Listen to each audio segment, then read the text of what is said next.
Hi. Okay, I want to speak briefly what I've titled Chasing After the Wind. Chasing After the Wind. So, I stumbled on this video on Hex. Please take like a minute and watch. Watch, please. Television that time. Look at it. So, this man we're talking about lived a first class life. He lived a presidential life.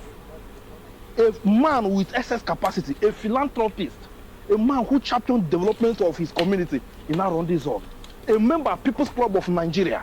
That's the man we are talking about. If you listen to Oliver de Kokwe, you will hear they mention his name. What do you know what you are looking at like this?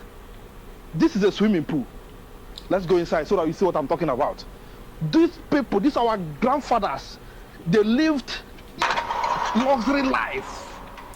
They lived a life of presidency, a life of luxury. Look at the swimming pool. Look at the swimming pool he built that time. How many people have swimming pool? How many people have seen swimming pool before? Look at it. He built and covered it. This is luxury, man. And this is beautiful. So the man we are talking about made money, enjoyed money. Okay, so the character you see speaking in this video is espousing exactly the great evil I choose to speak against here. Now, why do men acquire the things they do not need? I did not say the things they want, the things they do not need. Why do men acquire and chase after the things they do not need? The Bible has a name for it. It is called a reprobate mind. A reprobate mind. So, the owner of this huge property in the video was alleged to have lived to his 80s before dying. And then what happened? He died and left everything, and I mean everything, to waste and simply rot away. He has children, but evidently the children have no need for any of these things that we see rotting away. How sad. You know, I feel a deep pain in my mind. Why? Because what you see wasting away could have been used to change lives and generations. You know, could have been used to change lives for many generations. Now, a reprobate mind is a great evil, and one that has led many from the dawn of human history to sell their souls to the devil. This is not localized to any particular race, religion, or ethnicity, but it's a common affliction. The devil afflicts the minds of all men. Let me reiterate, and for those who have ears to hear, don't chase after material things. Don't chase after the wind. Do not chase after the wind. It has led, chasing after the wind has led and still leads many to their doom, both here and in the hereafter. This is what King Solomon, the one time richest man, and wisest man ever said on chasing after the wind. And I'll read from the book of Ecclesiastes, chapter 2, from verses 4 to 11. And I quote, I made me great works. I built me houses and planted me vineyards. I made me gardens and orchards, and I planted trees in them of all kinds of fruits. I made me pools of water to water therewith the wood that brings forth trees. I got me servants and maidens, and had servants, born in my house. Also, I had great possessions of great and small cattle, above all that were in Jerusalem before me. I gathered me also silver and gold, and the peculiar treasure of the kings and of the provinces. I got me men singers and female singers, and the delights of the sons of men, as musical instruments and of all sorts. So, after I got all of this, I was great, and I increased more than all that were before me in Jerusalem. Also, my wisdom remained with me, and whatsoever my eyes desired, I kept not from them. I withheld not my heart from any joy, for my heart rejoiced in all my labor, and this was my portion of all my labor. Then I looked, after I had done all of this, I looked on all that the works of my hands had gotten, and on the labor that I had labored to do. And behold, all was vanity and vexation of spirit, and there was no profit under the sun in them.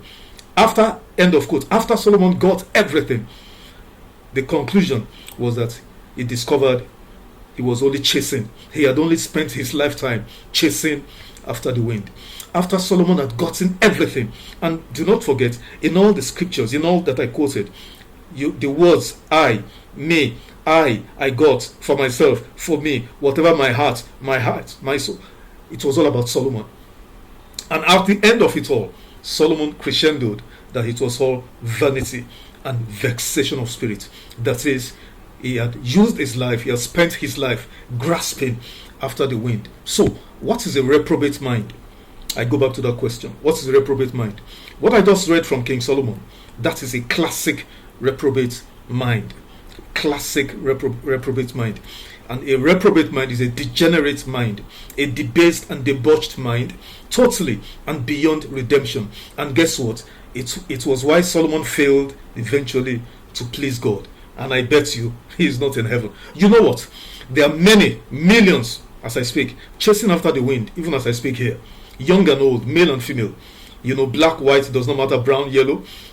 When they see this sort of evil video, they will believe aspiring to this level of material possession is all that life is all about. Many buying and building houses, they don't need. Many are buying, cars and SUVs they don't need. And I stress the word need. Many spend their lifetime acquiring all sorts and all kinds of material stuff they do not need. Yet, they are ever devoted to acquiring, even more. And I might add, why Nigeria is where Nigeria is, and that's exactly why I'm doing this video. Do you know why Nigeria is the way it is? Because men and women, from the beginning of this creation of this country, especially from the 1960s, have taken and are still taking by force and illegally what they don't and will never need.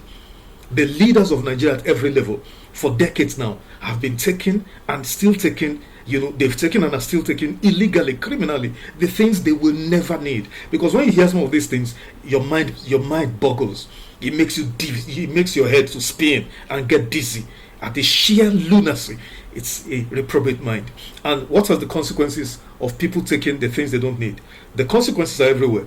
Mass poverty, squalor, underdevelopment, illiteracy, insecurity, killings everywhere. The society, the Nigerian nation has more or less become today, an Obesian state, the state of nature, where might is right, where it is survival of the fittest. That's where we are, because men, women are taking, and they've taken and are still taking the things that belongs to all, and they are taking it for themselves. I'll end this short video by revealing the wisdom of God, which a few have found.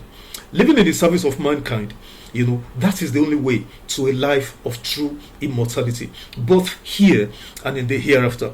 Immortality is to be unforgettable and to live on centuries after you are dead, as if you're still alive, to still have a voice, a powerful voice at that.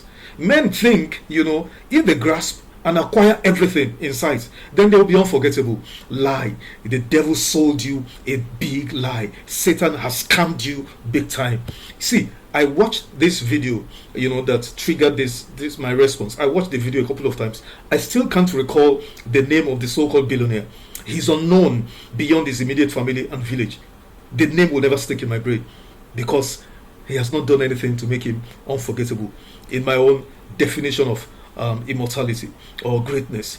Go back in history. Only men who use their resources to serve humanity live on and for all eternity, be it Jesus or Muhammad or even King David, who gathered so much gold during battle but eventually gave it all away.